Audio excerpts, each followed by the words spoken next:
Good morning विद्यार्थियों, कैसे हैं आप। आशा करते हैं कि इस कोरोना महामारी के समय में आप सभी कोरोना काल के दौरान अपने समय का सही सदुपयोग कर रहे होंगे। इस वीडियो के आने में थोड़ा सा समय लगा, उसके वजह कुछ जीएस के नोट्स बनाने में कुछ समय व्यतीत हुआ, इसलिए इस वीडियो को लाने में थोड़ा सा समय लगा। आज इस पाठ को अ गर्ल विद बास्केट जिसे पूर्ण करने की पूरी कोशिश मैं करूँगा।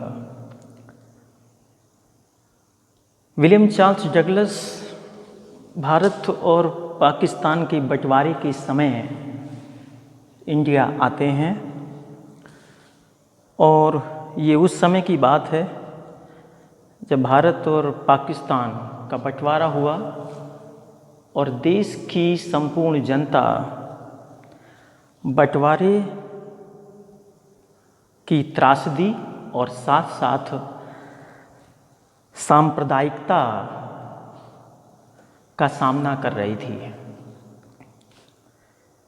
उसी समय का वर्णन विलियम चार्ल्स डगलस इस पाठ के माध्यम से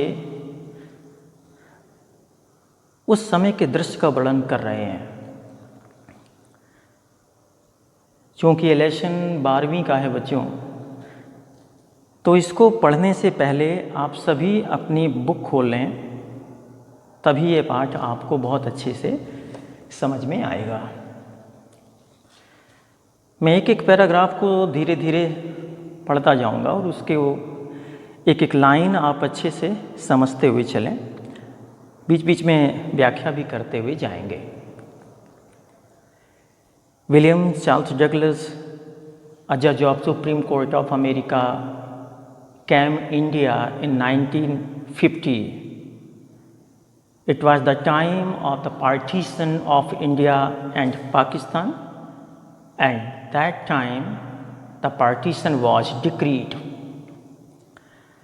9 million people left Pakistan and came to India.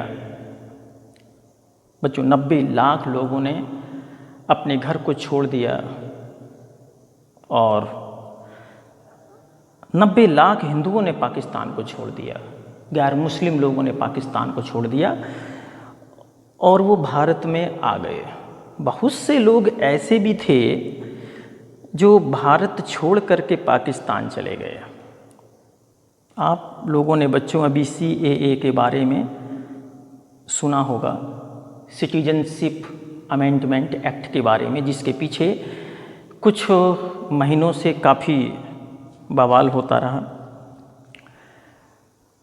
जब लोग पाकिस्तान चले गए तब वहाँ पर लोगों को ये लगा कि अरे ये तो बहुत बड़ी गलती हो गई, इंडिया में होते, इंडिया तो बहुत अच्छा था। अब वो भारत आने की कोशिश कर रहे हैं और इसी वजह से भारतीय सरकार CAA को लेके आती, जिसका काफ़ी विरोध भी हुआ। कुछ समझदार लोगों ने उसकी व्याख्या भी करी और CAA का मतलब ये नहीं था कि कोई भी वो व्यक्ति जो आज़ादी के बाद पाकिस्तान में था या बांग्लादेश में था वो भारत नहीं आ सकता। भारत आ सकता है, लेकिन उसको वो पुरानी शर्तें, जैसे कि 12 साल रहना, 6 साल रहना, वो कंडीशंस पूरी करनी थी। आइए इस पाठ के बारे में बात करते हैं। प्रथम पैराग्राफ में विलियम चार्ल्स डगलस जी क्या कहते हैं, आइए देखते हैं। I had left New Delhi for the Himalayas. I was going as far as Bareilly by train, and then by car to Ranikhet, an old British Army hill station located on a 6,000-foot ridge opposite a 120 miles stretch of snow-capped Himalayas. The train was slow and it stopped at all the way stations. At every stop, I swung open the door of my compartment and walked the platform. William Charles Douglas ji कहते हैं कि I had left New Delhi. I had left, मैं छोड़ चुका था, New Delhi, नई Delhi, for the Himalayas, Himalaya जाने के लिए। मैं हिमालय जाने के लिए मैं दिल्ली छोड़ चुका था, नई दिल्ली छोड़ चुका था। I was going as far as Bareilly by train. I was going, मैं जा रहा था, एज फॉर एज, जहाँ तक, बरेली, जहाँ तक मैं बरेली जा रहा था, बाई ट्रेन, ट्रेन से, रेल से, एंड देन, और फिर उसके बाद, बाई कार, कार से जाना था, टू रानीखेत, रानीखेत बच्चों उत्तरांचल में पड़ता है, इसके बारे में मैं आपको बता चुका हूँ। An old British army hill station, जो कि एक पुराना अंग्रेजी सेना की छावनी का पहाड़ी केंद्र था। लोकेटेड, जो कि स्थित था, on a 6,000 foot ridge, on a 6,000, 6,000 की फुट रिज, चोटी पर, जो कि समुद्र तल से 6,000 फुट की ऊंचाई पर स्थित था। क्या? रानीखेत समुद्र तल से 6,000 फुट की चोटी पर स्थित था। अब आप बच्चों ये सोच सकते हो कि समुद्र तल से 6,000 फुट की चोटी पर रानीखेत स्थित था, तो समुद्र के किस तल से हम पहाड़ों की ऊंचाई मापते हैं? तो बच्चों आपको बता दूं कि भारतवर्ष हमेशा हिंद महासागर के समुद्र तल से पहाड़ों की ऊंचाई को मापता है, मीजर करता है। अभी कुछ दिन पहले चाइना और नेपाल ने ये कहा है कि एवरेस्ट की जो चोटी है उसकी ऊंचाई मापने के लिए उन्होंने बंगाल की खाड़ी के तल को लिया है बच्चों, क्योंकि उनको ये शंका है कि भारतीय लोग एवरेस्ट की चोटी की ऊंचाई मापते हैं तो हम भी मापें। मुझे लगता है कि भारतीय लोगों ने जो ऊंचाई मापी थी वो शायद उसमें उनको कुछ संदेह होगा, शायद इसीलिए वो जो कुछ भी हो ऊंचाई मापने की बात आई है। तो लेखक कहता है विलियम सी डगलस कि 6,000 फुट ऊंची चोटी पर समुद्र तल से रानीखेत एक स्थान जो अंग्रेजों की कभी छावनी हुआ करता था स्थित था। अपोजिट 120 माइल्स स्ट्रेच, और उसके विपरीत मतलब चौड़ाई 120 माइल, 120 मील तक स्ट्रेच फैला है ऑफ स्नो कैप्ड हिमालयाज, बर्फ की ढकी हुई चोटियों से भरा हुआ वो स्थान 120 मील की चौड़ाई तक फैला हुआ है। आगे लेखक कहता है the train was slow, train बहुत मंद थी, धीमी थी।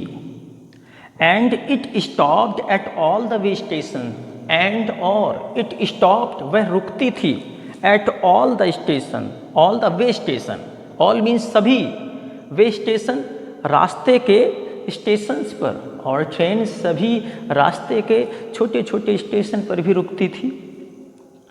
एट एवरी स्टॉप, लेखक कहता है कि प्रत्येक स्टॉप पर I swung open the door, I swung open the door, I swung मैं लटक जाता था, ओपन द डोर दरवाजे को खोल करके मैं लटक जाता था, ऑफ माई कंपार्टमेंट अपने ट्रेन के डिब्बे के, अपने ट्रेन के डिब्बे के कंपार्टमेंट, अपने ट्रेन के डिब्बे के दरवाजे को खोल करके मैं बाहर लटक जाता था। एंड वॉक द प्लेटफॉर्म, और जब तक बच्चों ट्रेन रुकती थी तब तक मैं प्लेटफॉर्म पर टहलता था। अगला पैराग्राफ बच्चों देखिए, उम्मीद है ये पैराग्राफ आपको समझ में आया होगा। The platforms were packed with people, Sikhs, Muslims, Hindus, soldiers, merchants, priests, porters, beggars, hawkers. Almost everyone was barefoot and dressed in loose white garments. I would ask at least 3 people before I could find one who spoke English. We would talk world affairs and every major topic the news of the day produced. In this way, I was trying to get a feel of the pulse of the nation, checking opinions against official attitudes and reports. इस paragraph में लेखक William Charles Douglas क्या कहते हैं, आइए देखते हैं। Douglas ji कहते हैं कि द प्लेटफॉर्म्स वर पैक्ड। बच्चों, इस पैराग्राफ में लेखक उस समय का वर्णन करता है जब वो प्लेटफॉर्म पर है और वो देख करके बता रहा है उस समय की कंडीशन, भारतीय कंडीशन के बारे में बच्चों यहाँ पर बताने की कोशिश करता है। क्या कहता है? कहता है कि द प्लेटफॉर्म्स वर पैक्ड। जो ट्रेन के प्लेटफॉर्म थे, रेलवे स्टेशन, उनके जो प्लेटफॉर्म थे वर पैक्ड, वो भरे हुए थे विद पीपल, लोगों से प्लेटफॉर्म भरे थे। अब कौन कौन से लोग थे? तो लिखा है सिख लोग, मुस्लिम्स, मुसलमान लोग, हिंदू लोग, सोल्जर्स, सैनिक लोग, मर्चेंट्स, व्यापारी लोग, प्रेस्ट, पुजारी लोग, पोर्टर्स, कुम्हार लोग, बेगर्स, फेरी वाले लोग, हॉकर्स, देखिएगा, बेगर्स भिखारी लोग, हॉकर्स फेरी वाले लोग, सभी लोग, इन सभी लोगों से प्लेटफॉर्म भरे हुए थे। Almost everyone was barefoot. Almost मतलब प्रत्येक, वाज बेयरफुट नंगे पैर था, मतलब वहाँ जितने भी लोग थे वो नंगे पैर थे। बच्चों, भारत की आज़ादी का समय था, देश गुलामी की जंजीरों को उतार करके भी खड़ा हुआ था, देश में गरीबी थी, समस्याएं थीं, धन की कमी थी। डगलस जी कहते हैं कि एवरीवन वाज बेयरफुट, प्रत्येक व्यक्ति नंगे पैर था, शूजलेस था, जूते चप्पल नहीं पहने थे। And dressed in loose white garment, and dressed और धारण किए थे, कपड़े पहने थे, लूज ढीले ढाले, वाइट गारमेंट सफ़ेद पोशाकें, और सभी भारतीय ढीले ढाले सफ़ेद पोशाकें पहने हुए थे। I would ask at least 3 people before, पहले कम से कम, आई वुड आस्क मैंने पूछा, एटलीस्ट कम से कम 3 पीपल बिफोर, पहले तो मैंने 3 लोगों से वार्तालाप की, पूछा। आई कुड फाइंड वन, तब कहीं एक व्यक्ति मुझे मिल सका। आई कुड फाइंड वन, तब एक मिल सका, हु स्पोक इंग्लिश, जो अंग्रेजी बोलता था, मतलब जो अंग्रेजी बोलना जानता था। फिर क्या हुआ? We would talk world affair and every major topic. We would talk, हमने बातें की, वर्ल्ड अफेयर्स की बात, सांसारिक मसलों के बारे में, एंड एवरी मेजर टॉपिक, और प्रत्येक खास मुद्दे के बारे में, प्रत्येक खास मुद्दे पर हमने उस व्यक्ति से वार्तालाप की। The news of the day produced, the news means समाचार, वो सूचनाएं, ऑफ द डे उस दिन की, प्रोड्यूस जो घटित हुई थी, और उस दिन के जो समाचार घटित हुए थे, जो घटनाएं, उनके जो समाचार थे, उनके बारे में भी मैंने चर्चा की। इन दिस वे, और इस तरह से, इस तरीके से, इस ढंग से, आई वॉज ट्राइंग, मैं प्रयास कर रहा था। लेखक कहता है यहाँ पर कि आई वॉज ट्राइंग, मैं प्रयास कर रहा था, to get a feel of the pulse of the nation, to get पाने का, फील महसूस करने का, पल्स ऑफ द नेशन देश की नब्ज को, और इस प्रकार से मैं देश की नब्ज को पकड़ने की कोशिश कर रहा था। भाई उस अंग्रेजी बोलने वाली व्यक्ति से मैं बात कर रहा था विशेष टॉपिक्स पर, तो उसके पीछे की वजह क्या थी? तो उसके पीछे की वजह ये थी कि उस व्यक्ति से बातें करके मैं भारतीय लोगों के विचारों को जानने की कोशिश कर रहा था, उनके एटीट्यूड को, उनके सिद्धांत को समझने की कोशिश कर रहा था और भारत की नब्ज को पकड़ने की कोशिश कर रहा था। चेकिंग ओपिनियंस, ओपिनियन मीन्स विचारों का निरीक्षण करके, अगेंस्ट विरुद्ध, ऑफिशियल एटीट्यूड,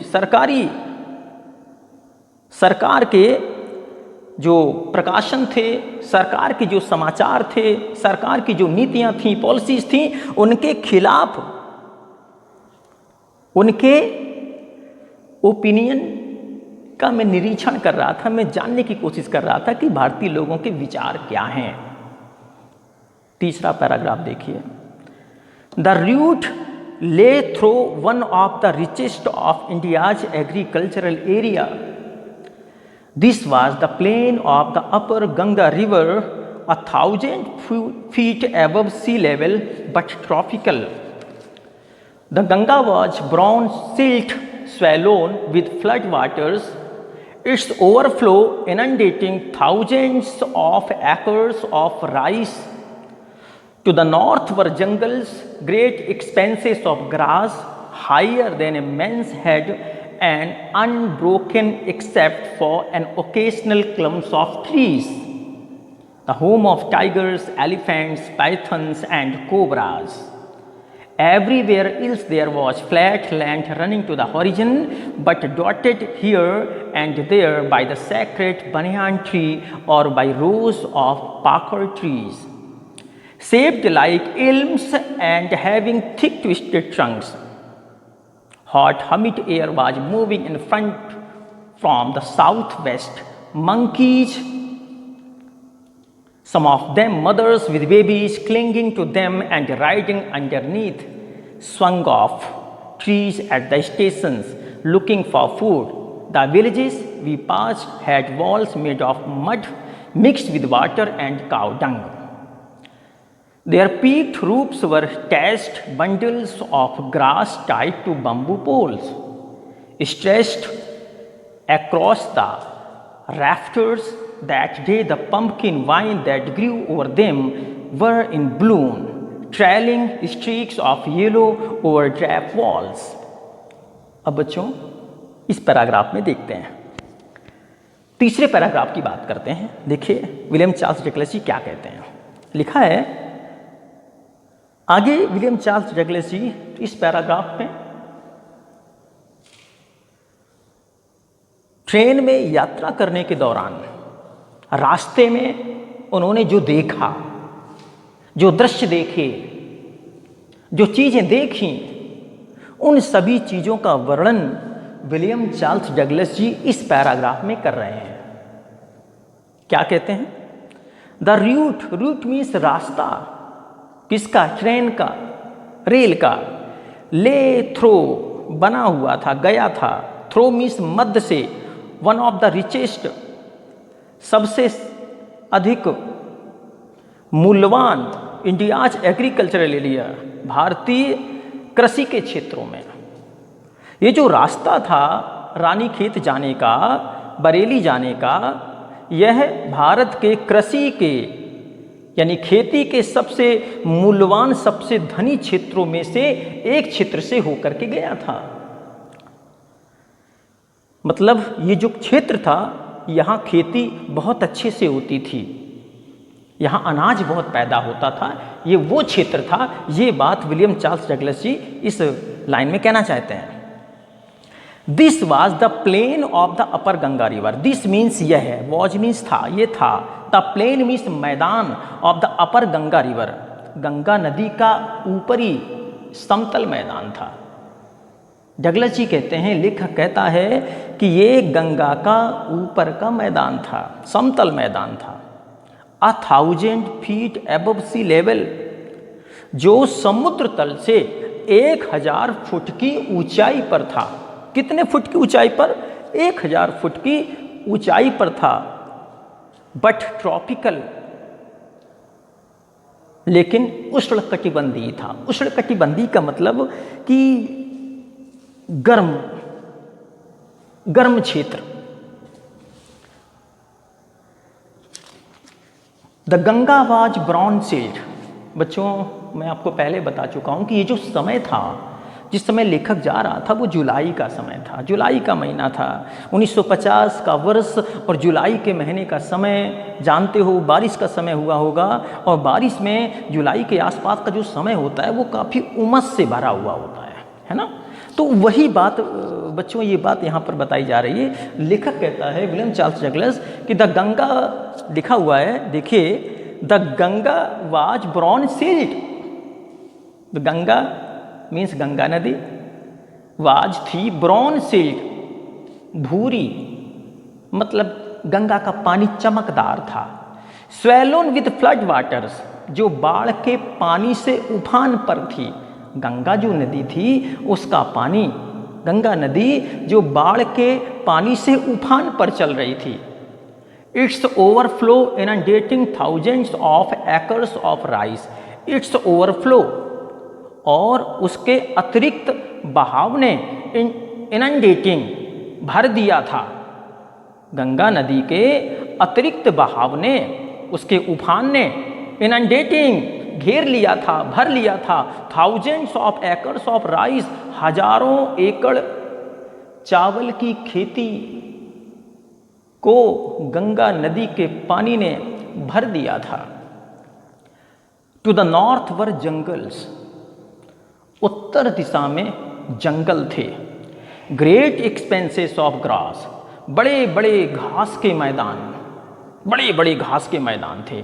हायर देन ए मेंस हेड, और जो घास थी वो मनुष्य के सिर से, मतलब 5.5 फुट 6 फुट की ऊंचाई मनुष्य की होती है, तो मनुष्य के सिर से भी ऊंची थी। कौन? वो घास। And unbroken except for an occasional clumps of tree. And unbroken, और ना टूटने वाली, और ना टूटने वाली, लगातार पौधों के समूह थे। ना टूटने वाले लगातार पौधों के समूह थे, जो द होम ऑफ टाइगर्स, चीतों के घर थे। ये पेड़, ये झुरमुट, ये चीतों के घर थे। एलिफेंट्स, हाथियों के घर थे। पाइथन्स, अजगर के निवास स्थान थे। एंड कोबराज, और काले सर्पों के निवास स्थान ये जंगल थे। Everywhere else there was flat land. Everywhere, हर जगह, else there was flat land. अब वो जो क्षेत्र था वो हर तरफ से एक समतल मैदान था। रनिंग टू द हॉरिजन, जो कि क्षितिज की ओर दौड़ रहा था। क्षितिज की ओर दौड़ना बच्चों जानते हो, लेखक ट्रेन में बैठा है, ट्रेन दौड़ रही है, लेखक भी उस पर बैठा है, तो ऐसा लगता है कि उसके साथ साथ बाकी सब दौड़ रहे हैं। तो लेखक यही कहना चाहता है कि जो समतल मैदान था, वो समतल मैदान क्षितिज को कहीं छूता था, ऐसा प्रतीत होता था, जो कि क्षितिज के साथ वो स्थान, वो चीज़ें दौड़ रही थीं। But dotted here and there, लेकिन यहाँ वहाँ, डॉटेज मीन्स छितरे पड़े थे। क्या? सैक्रेड बनियान ट्री, जो समतल मैदान यहाँ वहाँ पवित्र बरगद के पेड़ों से भरा हुआ था। मतलब बरगद के पेड़ यहाँ वहाँ इक्का दुक्का दिखलाई पड़ रहे थे। बरगद के पेड़ जैसे कि छितरे पड़े हों, ऐसा समझ में आ रहा था। और बाई रोज ऑफ पाकर ट्रीज, और पाकर, पाकर तो जानते हो बच्चों, पकड़िया बोलते हैं उसको। बाई रोज ऑफ पाकर ट्रीज, और पाकर पेड़ की कतारें वहाँ पर थीं, उस जंगल में थीं। सेप्ड, जिनका आकार था लाइक इल्म्स, देवदार के पेड़ों की तरह। और उन पाकर के पेड़ों का जो आकार था देवदार के पेड़ों की तरह बहुत अधिक विशालकाय थे। देवदार के पेड़ बच्चों बहुत मोटे होते हैं, तो देवदार के पेड़ की तरह बहुत विशालकाय थे। And having thick twisted trunk, और जिनके जो तने थे, उन बरगद के पेड़ों के जो तने थे, ट्विस्टेड मीन्स मुड़े हुए, ट्रंक मीन्स हाथी के सूंड की तरह मोटे मुड़े हुए थे। कौन? बरगद के पेड़ के तने। Hot humid air was moving in front of south west. Hot means गर्म, ह्यूमिड मीन्स उमस से भरी हुई, एयर मीन्स हवा, गर्म उमस से भरी हुई हवा। वाज मूविंग बह रही थी, in from the south west, दक्षिणी पश्चिमी कोने से। दक्षिणी पश्चिमी हवा जो उमस से भरी थी वो बह रही थी। Monkeys some of them mothers. Monkeys, अब लेखक ने यात्रा करने के दौरान कुछ बंदरों को देखा जंगल में, प्लेटफॉर्म पर, उन्हीं के बारे में बच्चों यहाँ पर लेखक बात करता है कि monkeys some of them mothers. Monkeys बंदर, सम ऑफ देम उनमें से कुछ, मदर्स जो माएँ थीं बंदरों की, विद बेबीज वो अपने बच्चों के साथ, क्लिंगिंग टू देम जो बच्चे उन माओं से चिपके हुए थे, एंड राइडिंग अंडरनीथ वो इधर उधर, राइडिंग अंडरनीथ भ्रमण कर रहे थे, घूम रहे थे।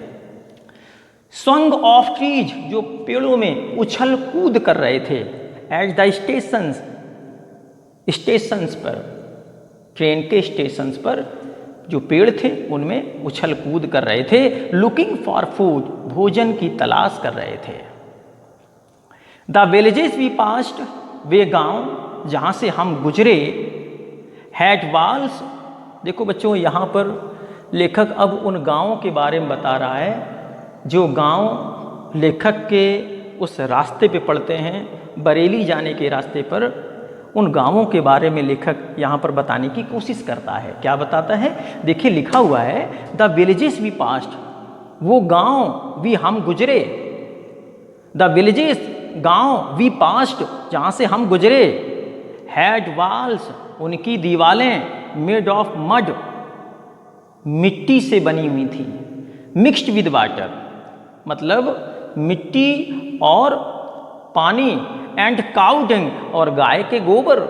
मिट्टी पानी और गोबर, मिट्टी पानी और गोबर को मिला करके जो बनता है उस पदार्थ से गांव के घरों की दीवारें बनी हुई थीं।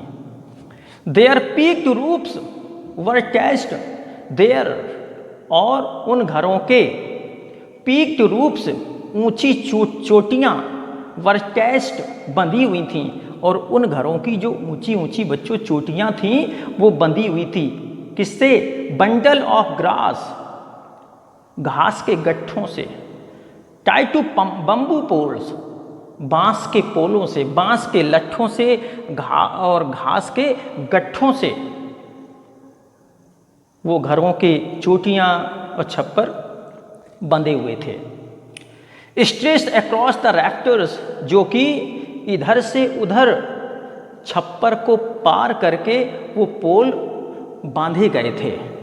दैट डे उस दिन, द पंपकिन वाइन्स लौकी और कद्दू की बेलें, दैट ग्रू ओवर देम जो कि उनके ऊपर उग आई थीं, मतलब जिनको लगा दिया गया था और छप्पर के ऊपर और उन घरों के छत के ऊपर जो चढ़ गई थीं। कौन? लौकी और कद्दू की बेलें, वर इन ब्लूम, वो वर इन ब्लूम वो खिली हुई थी, मतलब उनमें फूल खिल चुके थे। ट्रेलिंग स्ट्रीक्स, ट्रेलिंग लटक रही थीं, स्ट्रीक्स लताएं, ऑफ येलो पीले पीले फूलों वाली, वो पीले पीले फूलों वाली लताएं उन छप्परों के ऊपर, उन घास की बनी हुई चोटी के ऊपर क्या कर रही थी? लटक रही थी, पीले पीले फूलों वाली। येलो ओवरड्रैप वॉल्स, ओवरड्रैप वॉल्स उन खुरदरी मिट्टी से बनी हुई, पुती हुई, गाय के गोबर से पुती हुई उन कच्ची मिट्टी की दीवारों के ऊपर वो लताएं जो फूल गई थीं, उनके फूल खिले हुए थे और उनके ऊपर वो लताएं चढ़ी हुई थीं। अगला इस पैराग्राफ है बच्चों, देखिएगा क्या लेखक कहता है, विलियम चार्ल्स डगलस। ये बातें जो अभी मैंने आपको बताई, इनके बारे में लेखक ये बताना चाह रहा है, ये सारी चीज़ें उसने रास्ते में देखी, उनका वर्णन इस पैराग्राफ में लेखक ने किया। At one station, my routine of talking with a pupil was interrupted. As soon as I alighted, a group of young children gathered around me. They were selling baskets, hand-woven reed baskets with simple designs and patterns. They held the basket high, shouting words I did not know, but conveying unmistakably their desire. लेखक कहता है, William Charles Douglas ji कहते हैं कि eight one station, एक station पर my routine of talking, my routine मतलब मेरा क्रम, ऑफ टॉकिंग बातचीत करने का, एक स्टेशन पर मेरे जो बातचीत का जो रूटीन था विद द पीपल, लोगों के साथ, वाज इंटरप्टेड, उस पर बाधा आ गई, इंटरप्ट हो गया, उस पर बाधा पहुंच गई। कैसे? एज सून एज आई अलाइटेड, जैसे ही मैं ट्रेन से नीचे उतरा, a group of young children, छोटे छोटे बच्चों के एक समूह ने, गैदर्ड घेर लिया, अराउंड मी मुझको चारों तरफ से, छोटे छोटे बच्चों के एक समूह ने मुझको चारों तरफ से घेर लिया। They were selling baskets, वे सारे बच्चे